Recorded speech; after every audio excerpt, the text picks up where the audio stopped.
Hello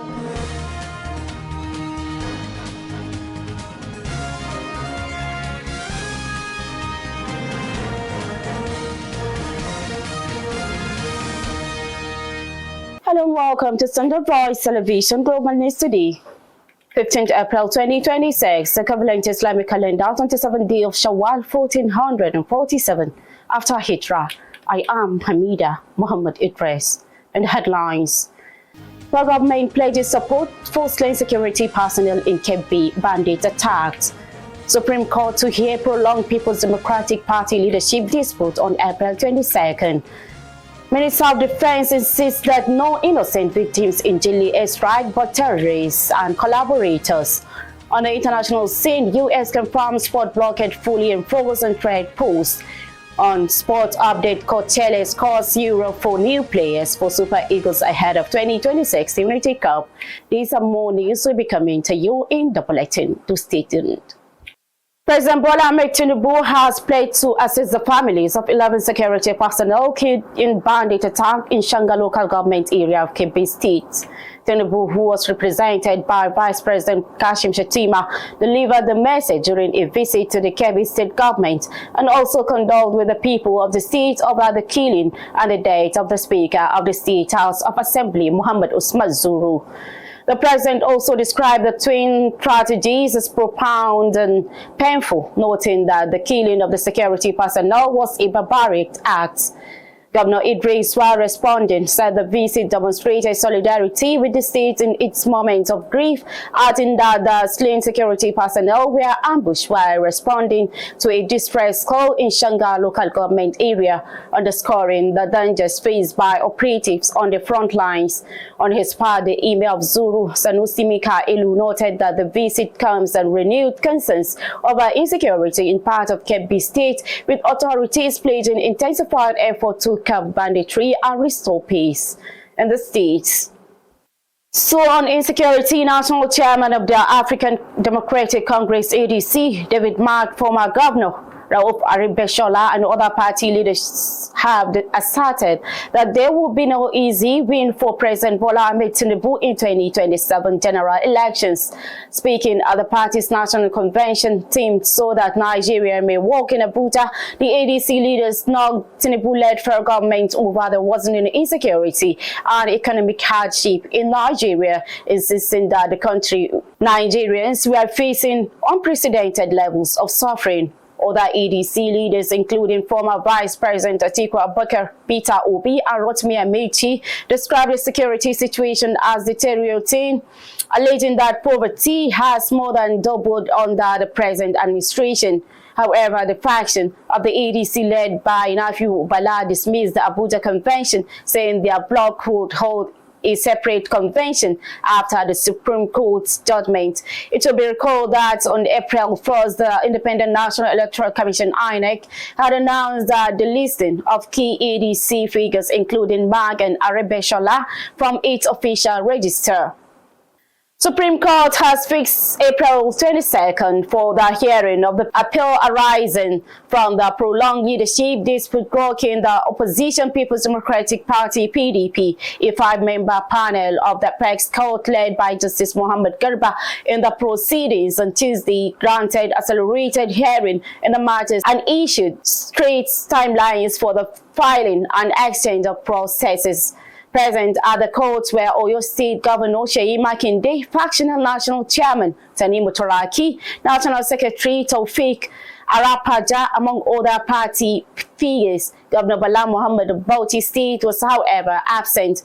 The main opposition appeal was filed by the Turaki-led faction, challenging the nullification of the party's Ibadan National Convention. The appellants, the PDP, its National Working Committee and National Executive Committee (CWC) had in the motion filed on April 8 through their counsel, Chris Uche, urged the court to abridge time for the filing of briefs. Uche, moving the application, urged that the circumstances of the case warranted order in determination in the interest of justice.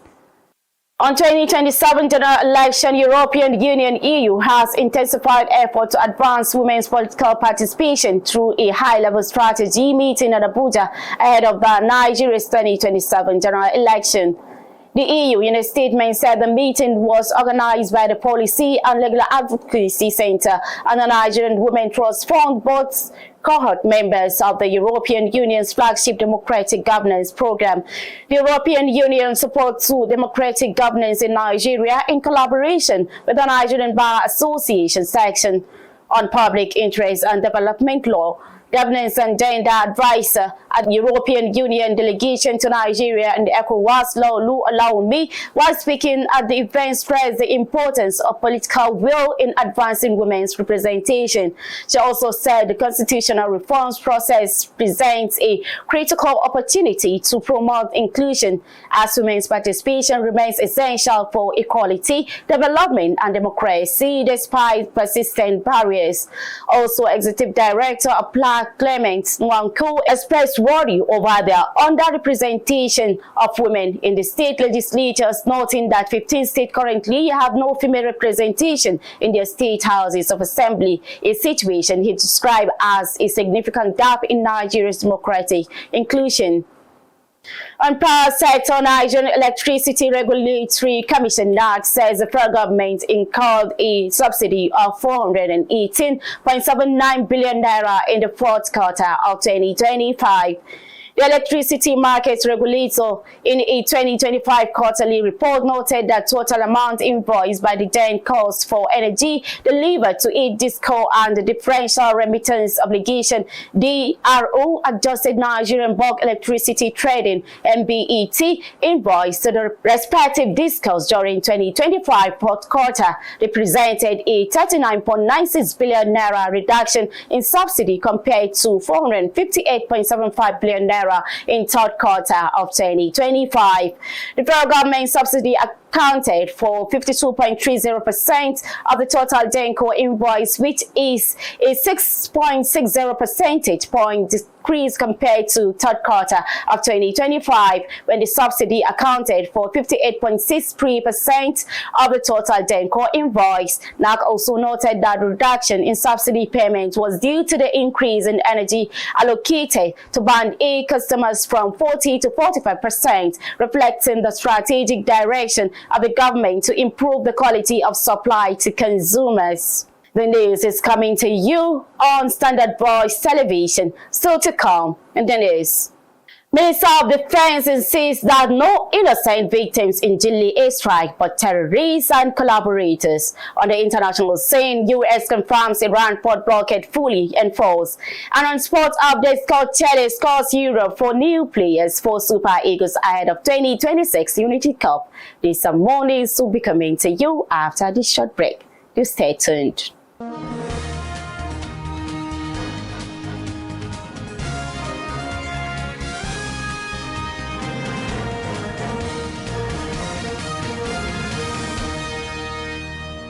Welcome back from that short break, and now the news continues. Minister of Defense Christopher Musa has defended the controversial airstrike on Dili in Borno State, insisting that those killed in the operation were not innocent civilians but individuals actively supporting insurgents. Musa, who disclosed this during an interview on one of the national television program following a high-level security meeting chaired by President Bola Ahmed Tinubu, maintained that the strike was based on credible intelligence and targeted a non-hub for terrorists, logistics, and supplies. The airstrike, which has drawn criticism amid reports of civilian casualties, has sparked renewed debate over Nigeria's counter-insurgency tactics and the delicate balance between military necessity and civilian protection. But Musa refuted suggestion of operational error or faulty intelligence, insisting that military acted on verified information and struck at the right time. According to him, the Jilly area had long been designated a no-go zone due to its use by insurgents and their collaborators. He also explained that the location served as a marketplace where individuals supplied food, fuel, and materials to terrorist groups operating in the region.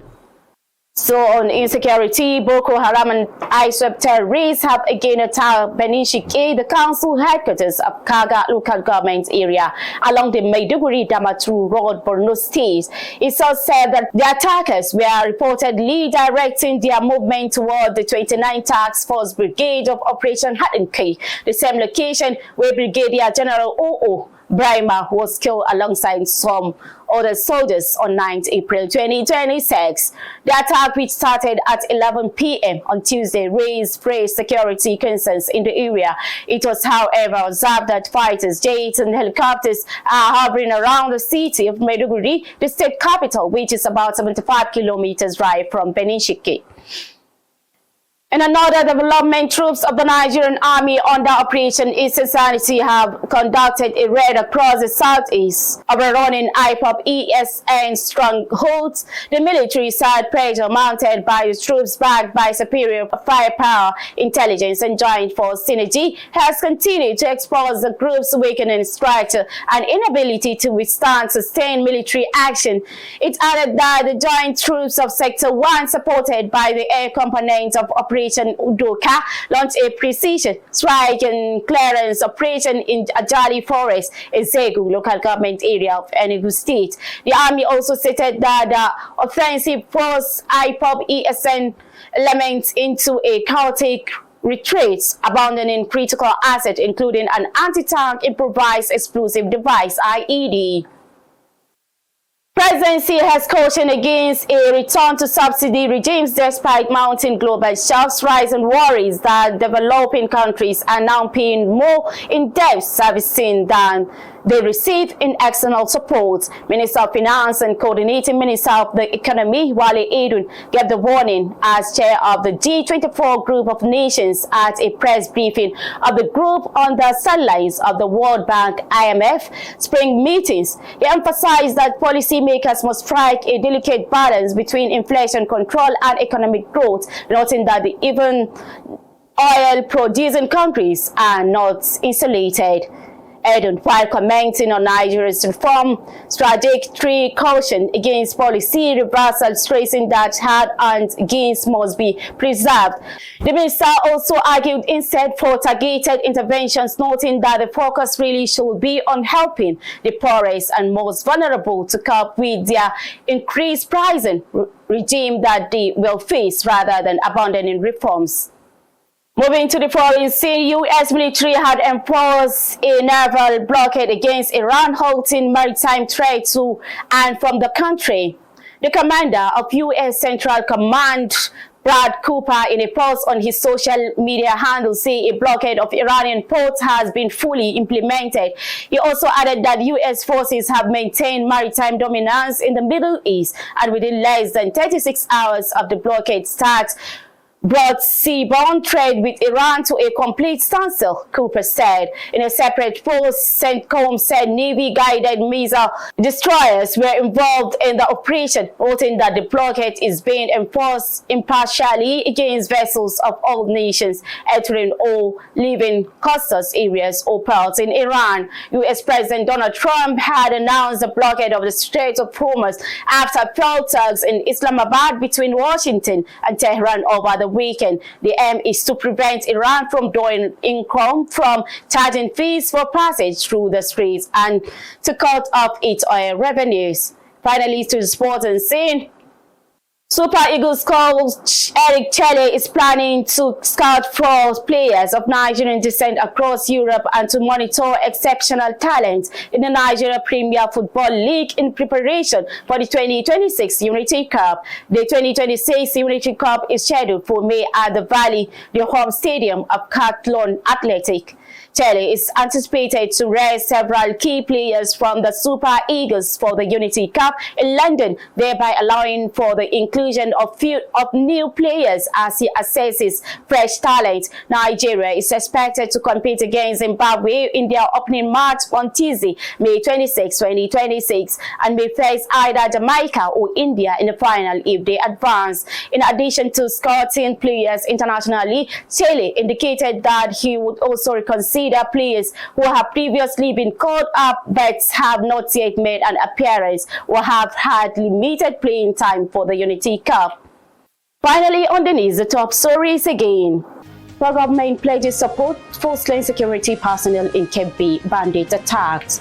Supreme Court to hear prolonged People's Democratic Party leadership dispute on April 22nd.